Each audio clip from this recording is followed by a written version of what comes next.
Hello my dear students and my dear viewer, मैं लक्ष्य अकादमी का director आप सभी का आपके इस यूट्यूब चैनल वीर कुमार लक्ष्य अकादमी रांची में स्वागत करता हूं। डियर स्टूडेंट्स, जैसा कि आप सब जानते हैं कि लक्ष्य अकादमी रांची सभी कॉम्पिटिटिव एग्जामिनेशन की तैयारी कराता है। तो इस हिसाब से हर एक परीक्षा के लिए कुछ महत्वपूर्ण प्रश्न आज मैं लेकर आया हूं संसद से रिलेटेड, जिससे अक्सर प्रतियोगिता परीक्षा में ये क्वेश्चन पूछे जाते हैं। तो आप सभी इसे खूब बढ़िया से देखें। जहां आप लोगों को जो भी डाउट होगा, आप हमारे दिए गए मोबाइल नंबर, यहाँ पर मैं अपना मोबाइल नंबर दिया हूँ, जहाँ कहीं डाउट होगा आप हमारे कमेंट सेक्शन में कमेंट कर देंगे, वो चीज़ मैं आपको समझा दूंगा। क्लियर? चलिए आइए देखते हैं। ये जो आज का जो हमारा टॉपिक है ये संसद से रिलेटेड है, संसद है ना। चलिए देखते हैं इसको कि क्या ये क्वेश्चन, क्या क्या क्वेश्चन है जो कि काफी इंपॉर्टेंट है। चलिए आइए देखते हैं वन बाय वन। सबसे पहला, भारतीय संसद का निम्न सदन किसे कहा जाता है। क्वेश्चन नंबर 1 है, भारतीय संसद का निम्न सदन किसे कहा जाता है। तो आपका जवाब होगा लोकसभा। आंसर है लोकसभा। थोड़ा सा मैं इसको डिस्क्रिप्शन में आपको समझा देता हूं। जैसे संसद बनता कैसे है इसको हम लोग समझें तो पार्लियामेंट जो है संसद, ये बेसिक बनता कैसे है। तो दो विंग होता है, एक लोकसभा एक राज्यसभा। क्लियर? लोकसभा और राज्यसभा इन दोनों के ऊपर होते हैं राष्ट्रपति महोदय। क्लियर? राष्ट्रपति महोदय। जब ये तीनों मिल जाता है, लोकसभा राज्यसभा और राष्ट्रपति, जब ये तीनों मिल जाता है तो संसद का निर्माण होता है, संसद कहते हैं। क्लियर? हालांकि ज्यादा पावर लोकसभा के पास है, थोड़ा सा इस बात को समझ लीजिए, उसके बाद आगे बढ़ते हैं। लोकसभा ज्यादा पावरफुल होता है। क्लियर? लोकसभा का कार्यकाल 5 वर्षों का होता है, राज्यसभा का कार्यकाल 6 वर्षों का होता है। इसे राज्यसभा को अस्थाई सदन कहा जाता है, अस्थाई सदन, जबकि लोकसभा को अस्थाई सदन कहा जाता है। ये सारा क्वेश्चन अभी हम लोग देखने वाले हैं, ठीक है। अस्थाई सदन, जैसे कि यहाँ पर आप समझ सकते हैं कि यहाँ पर नाम बस उल्टा दे दिया गया है। हालांकि लोकसभा को अधिक पावर होता है, लेकिन फिर भी इसे अस्थाई सदन कहा जाता है। इसका कारण यह था कि जब हमारा संविधान लिखा जा रहा था तो हमारा संविधान लिखने में 2 साल 11 महीने और 18 दिन लगे हैं। एक प्रश्न भी प्रतियोगिता परीक्षा में आते हैं, इसलिए आप इसे याद कर लीजिए। इसके अलावा यहाँ पर हम लोग समझ लेंगे कि जब हमारा संविधान लिखा जा रहा था तो संविधान को लिखने में 2 वर्ष 11 महीना और 18 दिन का समय लगा था। क्लियर? 18 दिन का समय लगा था। तो इस तरह से इतना दिन लगा हमारा संविधान लिखने में। अब यहाँ बात करते हैं कि संविधान को समझने के लिए क्या है, आपको पढ़ना होगा अनुसूची। ठीक है? तो चौथी अनुसूची में राज्यसभा का वर्णन किया गया है। देश को चलाने के लिए कोई ऐसी संस्था की जरूरत थी जिसका विघटन कभी न हो, तो इसलिए राज्यसभा का कभी विघटन नहीं होता है। लोकसभा का कार्यकाल 5 साल का होता है, 5 साल के बाद चुनाव कराना होता है, लेकिन लोकसभा का जब चुनाव होता है उस दौरान भी राज्यसभा अपने अस्तित्व में रहता है। राज्यसभा का प्रत्येक मेंबर का कार्यकाल 6 वर्षों का होता है, 6 वर्षों का होता है। और हर 2 साल में 1/3 सदस्य रिटायर होते रहते हैं, अवकाश ग्रहण करते हैं। तो राज्य, जैसे मान लीजिए लोकसभा का 5 साल पूरा हो गया है, जब चुनाव होने वाला होता है तो लोकसभा का विघटन हो जाता है। उस समय लोकसभा अपने अस्तित्व में नहीं रहता है, लेकिन राज्यसभा के साथ कोई ऐसी स्थिति नहीं है। राज्यसभा हमेशा अपने अस्तित्व में रहता है। इनका कार्यकाल, इनके सदस्यों का कार्यकाल 6 साल का होता है। हालांकि एक बार मैं फिर से स्पष्ट कर दूं कि लोकसभा को अधिक पावर होता है।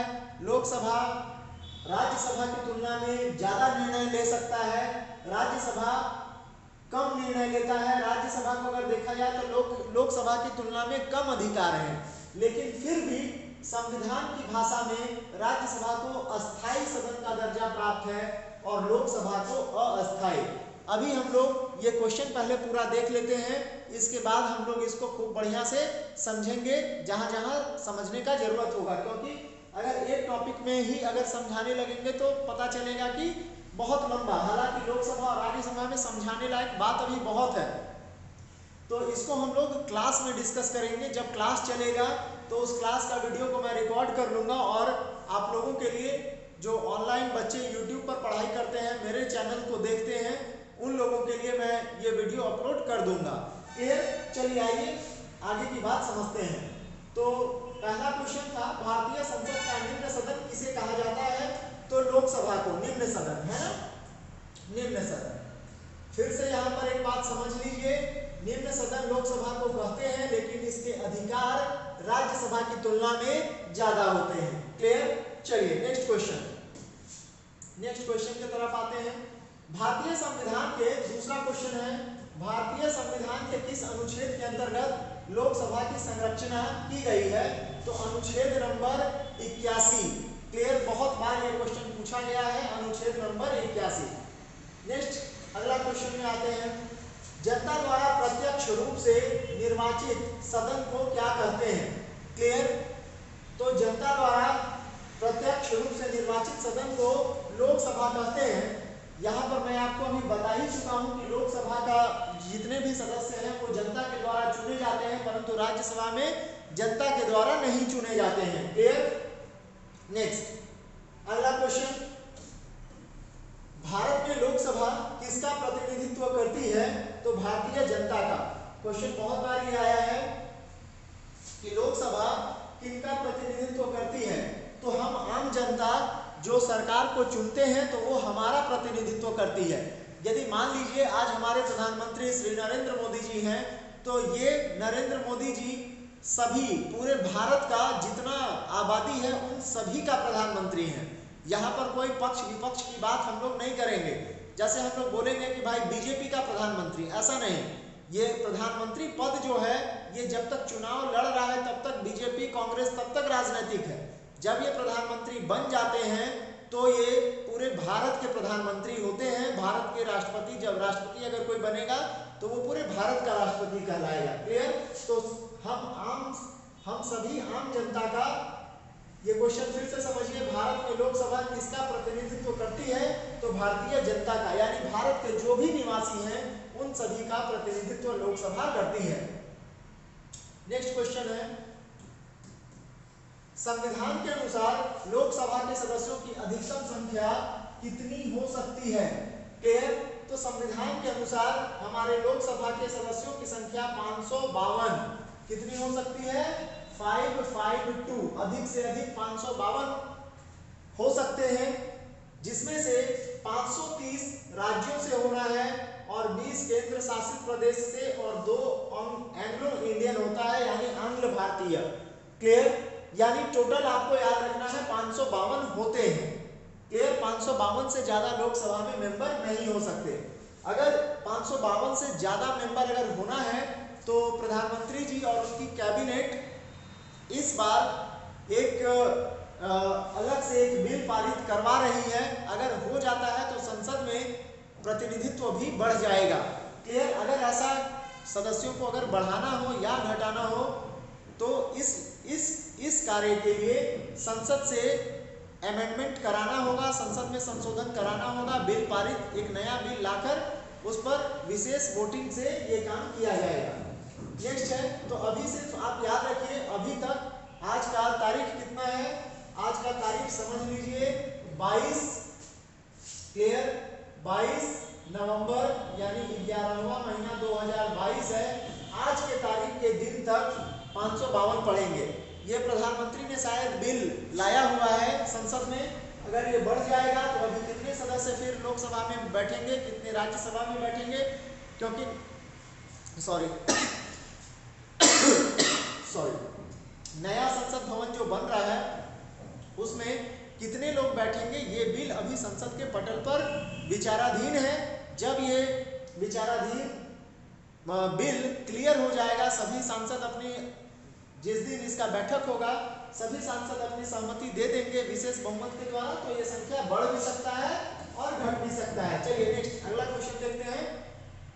वर्तमान में लोकसभा में कितने सदस्य हैं? अभी वर्तमान का अगर बात किया जाए, वर्तमान परिप्रेक्ष्य में लोकसभा में कितने सदस्य हैं, तो अधिक से अधिक कितने हो सकते हैं? यहाँ पर देखिए अधिक से अधिक 552 होना है, लेकिन अभी 545 है। 545 में अभी देश चल रहा है ना। लोकसभा का प्रतिनिधित्व तो अभी 545 सदस्य कर रहे हैं, इसी से देश चल रहा है। नेक्स्ट क्वेश्चन देखा जाए, राष्ट्रपति आंग्ल भारतीय यानी एंग्लो इंडियन। अब यहाँ पर एक बात समझ लीजिए कि एंग्लो इंडियन होता क्या है। तो वैसा भारतीय जिसके माँ पिताजी बहुत पहले कोई भारत देश में रहते थे, अब वो यहाँ से सारा कुछ बेच उच करके अगला किसी देश में चला गया है और वो दूसरे देश की नागरिकता भी प्राप्त कर लिया है। क्लियर? लेकिन वैसे पेरेंट्स का कोई बच्चा ये चाहता है कि भाई वो भारत आकर के फिर से रहे, मतलब एंग्लो इंडियन का मूल रूप से आप कहें तो वह मूल रूप से भारतीय था, लेकिन अब विदेशों में निवास कर रहा है, इसे ही एंग्लो इंडियन कहा जाता है। तो क्वेश्चन देखिए, राष्ट्रपति एंग्लो इंडियन समुदाय के कितने प्रतिनिधियों को लोकसभा में नामित कर सकता है? तो सही जवाब है 2। राष्ट्रपति 2 लोगों को लोकसभा में चुनकर भेज सकता है और 12 लोगों को राज्यसभा में भेज सकता है। यानी टोटल राष्ट्रपति 14 लोगों को मतलब भेजता है, जिसमें से लोकसभा के लिए ये दो सदस्य एंग्लो इंडियन हो सकते हैं। नेक्स्ट क्वेश्चन देखा जाए, लोकसभा में अनुसूचित जातियों के लिए कितनी सीटें आरक्षित है? तो 84 सीटें। क्लियर? नेक्स्ट क्वेश्चन देखा जाए, यहाँ पर थोड़ा सा कुछ छूट गया है, इसको थोड़ा सा समझ लीजिए। यहाँ पर कुछ थोड़ा सा छूट गया है, इस क्वेश्चन को डिलीट कर देते हैं। इसके बाद अगला क्वेश्चन देखिए, लोकसभा में अनुसूचित जातियों के लिए कितने सीटें आरक्षित है? नेक्स्ट क्वेश्चन है, लोकसभा में अनुसूचित जनजातियों के लिए, अनुसूचित जनजाति यहाँ ध्यान रखिएगा, है ना, ये जनजाति है और ऊपर जो है अनुसूचित जाति है, ये दोनों में कंफ्यूजन में मत आइएगा। पहले वाला प्रश्न था लोकसभा में अनुसूचित जातियों के लिए कितने सीटें आरक्षित है, तो आपका जवाब होगा 84 84। और नेक्स्ट क्वेश्चन है, लोकसभा में अनुसूचित जनजातियों के लिए कितनी सीटें आरक्षित हैं, आपका जवाब होगा 47 सीटें। नेक्स्ट 47। नेक्स्ट क्वेश्चन, लोकसभा में किस आधार पर सीटें आवंटित की गई है? तो आपका सही जवाब होगा जनसंख्या के आधार पर, जनसंख्या के आधार पर। डियर स्टूडेंट्स, जितना भी क्वेश्चन अभी आप यहाँ पर देख रहे हैं, ये सारा क्वेश्चन बहुत इंपॉर्टेंट है, आप अपने कॉपी में इसे खूब बढ़िया से उतार लीजिएगा। क्लियर? नेक्स्ट क्वेश्चन में आइए, सारा क्वेश्चन परीक्षा में, प्रतियोगिता परीक्षा में पूछा गया है। नेक्स्ट क्वेश्चन है, लोकसभा में प्रत्येक राज्य के लिए सीटों का आवंटन किस वर्ष की जनगणना पर आधारित है? तो 1971 की जो जनगणना हुई थी उस पर आधारित है, 1971। क्लियर? नेक्स्ट क्वेश्चन, भारत के राष्ट्रपति किसकी अनुशंसा पर लोकसभा को भंग कर सकता है? तो जवाब होगा प्रधानमंत्री। लोकसभा का जो प्रमुख नेता होता है वो प्रधानमंत्री होता है और प्रधानमंत्री की सलाह पर भारत का राष्ट्रपति लोकसभा को भंग कर सकता है। यानी आज यदि भारत के प्रधानमंत्री कहते हैं कि लोकसभा को भंग कर दिया जाए तो राष्ट्रपति इनकी अनुशंसा पर लोकसभा को भंग कर सकता है। क्लियर? बहुत इंपॉर्टेंट क्वेश्चन है, बहुत बार पूछा गया है। नेक्स्ट क्वेश्चन देखा जाए, किस संविधान संशोधन के द्वारा मत देने का न्यूनतम आयु 18 वर्ष की गई थी? यानी हम लोगों को जो 18 वर्ष में मतदान करने का जो ये आज़ादी दिया गया है, हमारे संविधान के द्वारा अधिकार दिया गया है, वो किसके द्वारा दिया गया है? तो 61वां संविधान संशोधन 1981 के द्वारा दिया गया है। 61वां संविधान संशोधन 1989 के द्वारा, 1989 में ये संशोधन अमेंडमेंट किया गया था। नेक्स्ट क्वेश्चन नंबर 14 देखिए, लोकसभा का सदस्य बनने के लिए न्यूनतम आयु कितनी होनी चाहिए? तो 25 वर्ष। बहुत इंपॉर्टेंट क्वेश्चन, बहुत बार पूछा गया है ना, 25 वर्ष। नेक्स्ट क्वेश्चन देखा जाए, भूतपूर्व सांसद सदस्यों को पेंशन व्यवस्था कब लागू की गई थी? तो 1976 में लागू की गई थी, 1976 में। क्लियर? इंदिरा गांधी के समय ये चीज लागू हुआ था। नेक्स्ट क्वेश्चन, इंदिरा गांधी उस समय भारत की प्रधानमंत्री थी। नेक्स्ट क्वेश्चन देखा जाए 16, लोकसभा के लिए प्रथम आम चुनाव कब हुआ था? तो लोकसभा के लिए 1952 में प्रथम आम चुनाव हुआ था। पहली बार चुनाव कराया गया था 1952 में। नेक्स्ट 17 नंबर क्वेश्चन देखा जाए, लोकसभा में वर्ष में कम से कम कितने सत्र जरूरी हैं? तो 2 सत्र जरूरी हैं, एक ग्रीष्म सत्र और एक शीत सत्र। क्लियर? और 2 से ज्यादा कितने, अगर ये क्वेश्चन आता है कि लोकसभा में अधिक से अधिक कितने सत्र जरूरी हैं, तो इसका कोई गिनती नहीं है, जितना भी सत्र किया जा सके किया जा सकता है, लेकिन कम से कम 2 सत्र होना चाहिए और दोनों सत्र में 6 माह से अधिक का अवकाश नहीं होना चाहिए। क्लियर? नेक्स्ट क्वेश्चन देखा जाए, वित्तीय बिल कहां पास किया जाता है? तो लोकसभा में। ये क्वेश्चन इस तरह से भी दूसरा तरह से पूछा जाएगा, धन विधेयक हमेशा कहां पास किया जाता है? तो ध्यान रखिएगा, पैसा से संबंधित कोई भी विधेयक, कोई भी बिल हमेशा लोकसभा में ही पास होता है, राज्यसभा का इससे कोई लेना देना नहीं होता है। क्लियर? नेक्स्ट अगला क्वेश्चन देखा जाए, अविश्वास प्रस्ताव किस सदन में लाया जाता है? तो लोकसभा में। नेक्स्ट क्वेश्चन, बजट किसके द्वारा पारित किया जाता है? तो लोकसभा के द्वारा। किस विधेयक को केवल लोकसभा ही पारित कर सकती है? वित्त विधेयक, जिसे दूसरे शब्दों में धन विधेयक भी कहते हैं। क्लियर? धन विधेयक भी कहा जाता है। नेक्स्ट क्वेश्चन देखा जाए, यहाँ फिर कुछ छूट गया है, इसको थोड़ा हटा दिया जाए, क्योंकि यहाँ पर कुछ एक क्वेश्चन का आंसर यहाँ पे डाले नहीं है, इसलिए क्वेश्चन का पैटर्न गड़बड़ा जाएगा, इसलिए चलिए इसको डिलीट कर देते हैं। नेक्स्ट क्वेश्चन देखा जाए, क्वेश्चन नंबर कितना था? 21 और ये 22। मंत्रिपरिषद किसके प्रति उत्तरदायी होते हैं? तो सही जवाब है लोकसभा के। जितने भी मंत्रिपरिषद हैं वो लोकसभा के प्रति उत्तरदायी होते हैं। नेक्स्ट प्रश्न, किस अवस्था में संसद लोकसभा का कार्यकाल बढ़ा सकती है? किस अवस्था में संसद लोकसभा का कार्यकाल बढ़ा सकती है? तो सिर्फ आपातकाल की स्थिति में संसद लोकसभा का कार्यकाल बढ़ा सकती है। नेक्स्ट क्वेश्चन, संसद एक बार में लोकसभा के कार्यकाल में कितने समय के लिए वृद्धि कर सकती है? तो मात्र 1 वर्ष के लिए। अगर मान लीजिए कहीं से युद्ध वगैरह का स्थिति हो गया, देश में आपातकाल अगर लागू हो गया है, तो इस परिस्थिति में लोकसभा का कार्यकाल एक बार में 1 साल के लिए बढ़ाया जा सकता है। इसके बाद अगर जरूरी पड़ी तो फिर से एक एक साल करके संशोधन किया जा सकता है। लेकिन आप इस क्वेश्चन को बहुत प्रमुखता के साथ याद कर लीजिएगा, संसद एक बार में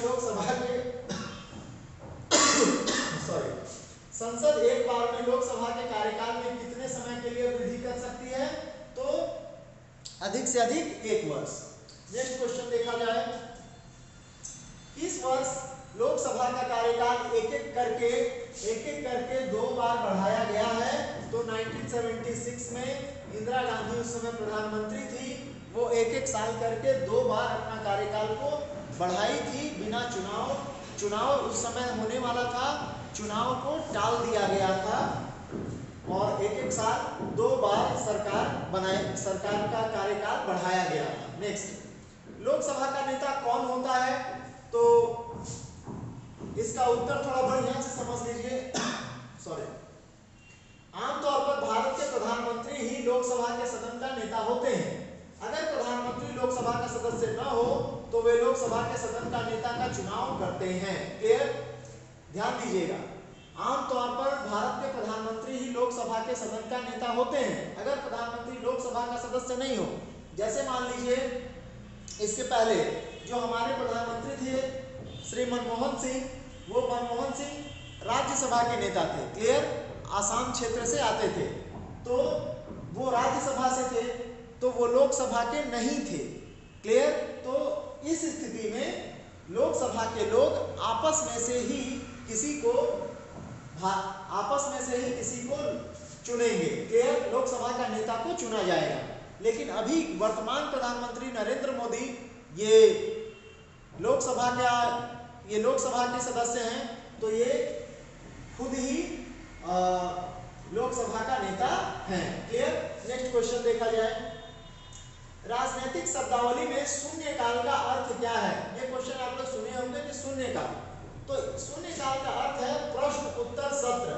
यानी यहाँ पर प्रश्न और उत्तर, वैसे प्रश्न जो जरूरी होते हैं उनका यहाँ पर प्रश्न पूछा जाता है विपक्ष के तरफ से, और जवाब दिया जाता है सत्ताधारी पार्टी की तरफ से।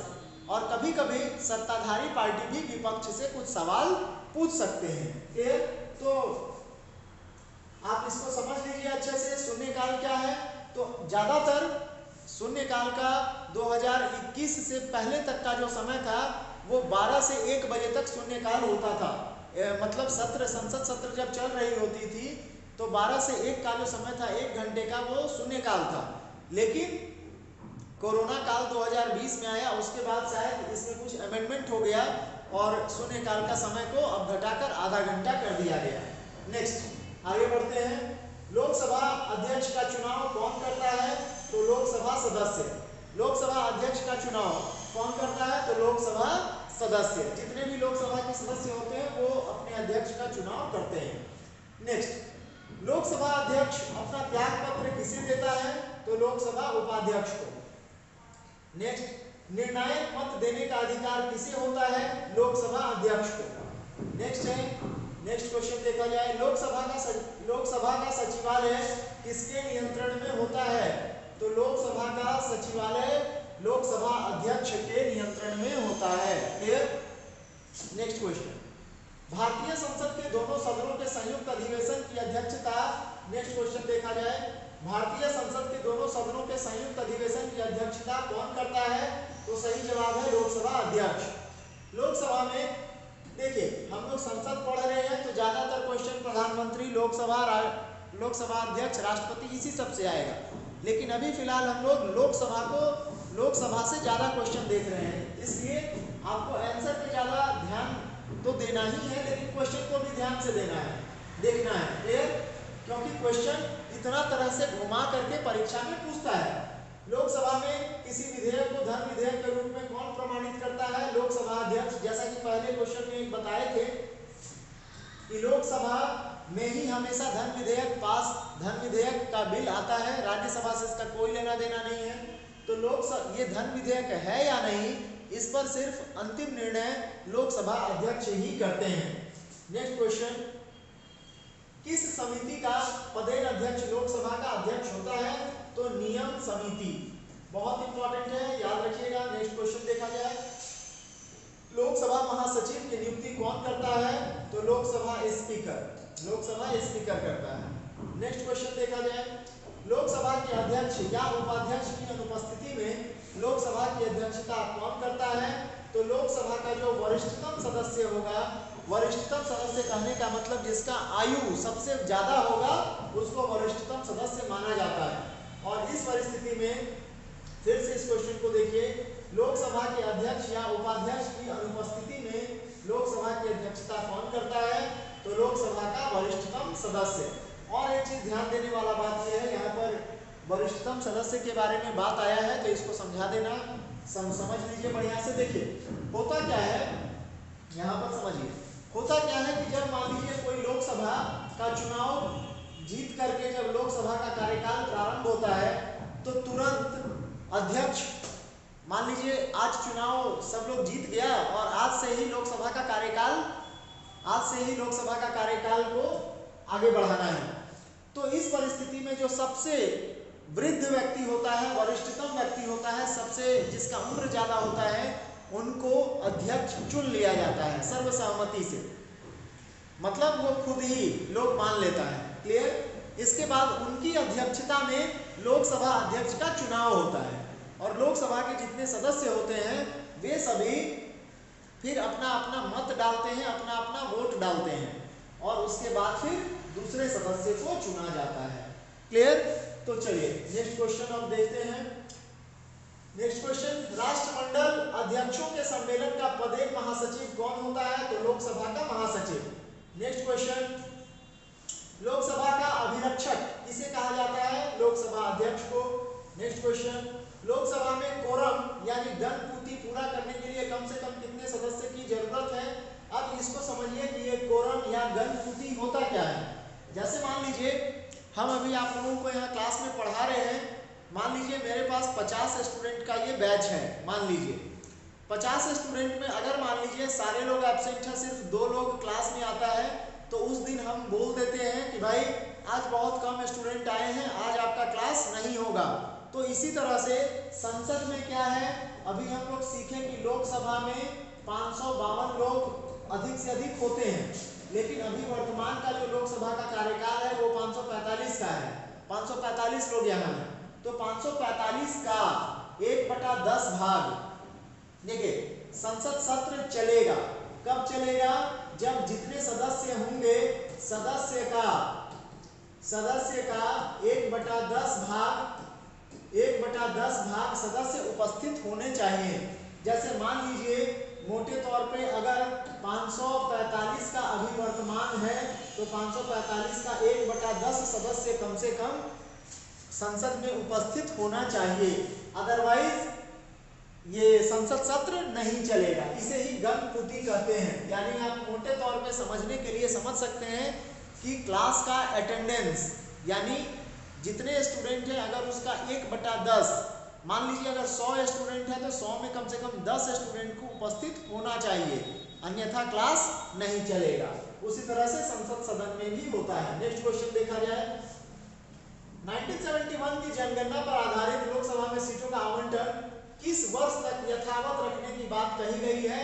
तो 2026 तक, यानी 2026 तक लोकसभा का जो सीट है यानी 552, क्लियर, लोकसभा में 552 हो सकते हैं और राज्यसभा में 250 यानी 250।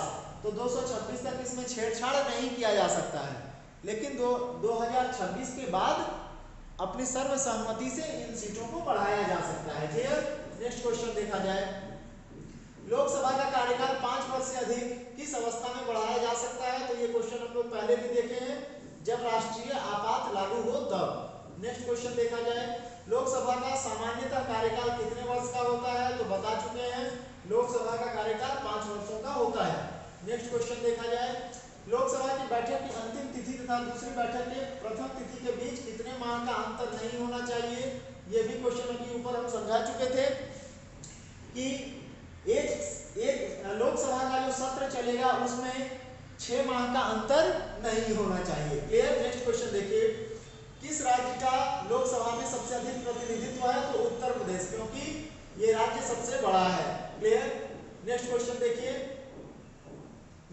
देखिए, ये राज्य सबसे बड़ा है इस मतलब प्रतिनिधित्व में, ये ध्यान रखिएगा। क्लियर? और अगर ऐसे आपसे बात पूछा जाए कि सबसे बड़ा राज्य कौन सा है, तो इसके लिए ट्रिक्स याद रखिए, रागो, है ना, एक ट्रिक याद रखिए, रागो। सबसे बड़ा राज्य कौन सा है? राजस्थान, क्षेत्रफल के दृष्टि से राजस्थान। और सबसे छोटा राज्य कौन सा है? गोवा, याद रखिएगा। क्लियर?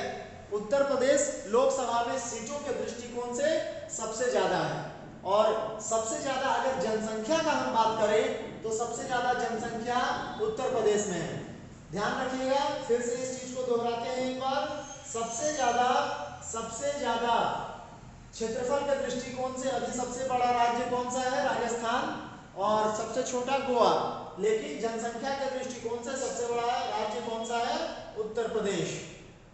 नेक्स्ट क्वेश्चन देखा जाए, भारत में क्षेत्रफल की दृष्टि से सबसे बड़ा संसदीय निर्वाचन क्षेत्र कौन सा है? तो Jammu and Kashmir. Next question देखा जाए, लोकसभा का जनक किसे माना जाता है? तो जीवी मावलंकर। जीवी मावलंकर का पूरा नाम है गणेश वासुदेव मावलंकर। क्लियर? ये क्वेश्चन आपके पास लूसेंट का किताब होगा, वहां भी आप भारत में प्रथम पुरुषों में देखेंगे तो लोकसभा का प्रथम अध्यक्ष कौन है? गणेश वासुदेव मावलंकर। क्लियर? इन्हीं को शॉर्ट में जीवी मावलंकर भी कहा जाता है। नेक्स्ट क्वेश्चन देखा जाए, भारत के प्रथम लोकसभा अध्यक्ष कौन थे? तो जीवी मावलंकर, अभी हम बता ही दिए। नेक्स्ट क्वेश्चन, भारत की प्रथम महिला लोकसभा अध्यक्ष कौन? मीरा कुमार। नेक्स्ट क्वेश्चन, लोकसभा के प्रथम उपाध्यक्ष कौन थे?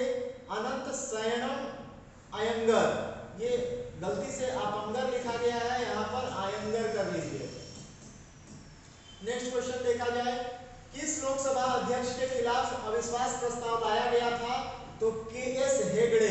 क्लियर? अविश्वास प्रस्ताव इनके खिलाफ लाया गया था, लेकिन यह साबित नहीं हुआ था। नेक्स्ट क्वेश्चन देखा जाए, किस लोकसभा अध्यक्ष का कार्यकाल सबसे लंबा रहा है? तो बलराम जाखड़ का। क्लियर? नेक्स्ट क्वेश्चन, वर्तमान में कौन सी लोकसभा चल रही है? तो अभी ये जो है 2022 का ये अभी समय है। क्लियर? 2022 का, तो अभी वही है, आंसर वही होगा, 17वीं लोकसभा। क्लियर? 2024 में जो नया चुनाव होने वाला है, ध्यान रखिएगा, 2024 में जो नया चुनाव होगा, इसमें कौन सा लोकसभा होगा? 18वीं लोकसभा होगा। ध्यान रखिएगा। क्लियर है? चलिए नेक्स्ट, थोड़ा सा यहाँ पर हम समझाना चाहते हैं। वीडियो तो थोड़ा लंबा हो गया, 30 मिनट का वीडियो है, लेकिन यहाँ थोड़ा समझाना चाहते हैं, आप लोग ध्यानपूर्वक बने रहें। ये जो अविश्वास प्रस्ताव है ना, ये अविश्वास प्रस्ताव क्या है, इसको थोड़ा समझते हैं। अविश्वास प्रस्ताव कैसे लाया जाता है? तो संसद के दोनों सदनों के द्वारा, अगर संसद के दोनों सदनों को ये लगता है, लोकसभा और राज्यसभा को, तो संसद के किसी भी सदन में अविश्वास प्रस्ताव लाया जा सकता है। अविश्वास प्रस्ताव लाया जाता है उस लोकसभा अध्यक्ष को उसके पद से हटाने के लिए, राष्ट्रपति को उसके पद से हटाने के लिए भी अविश्वास प्रस्ताव लाया जाता है। इसको महाभियोग का नाम दिया गया है। क्लियर? चलिए अगला वीडियो में ये सब चीज को बढ़िया से डिस्क्राइब कर देंगे, क्योंकि वीडियो थोड़ा लंबा हो गया है, 32 मिनट का लगभग वीडियो बन चुका है।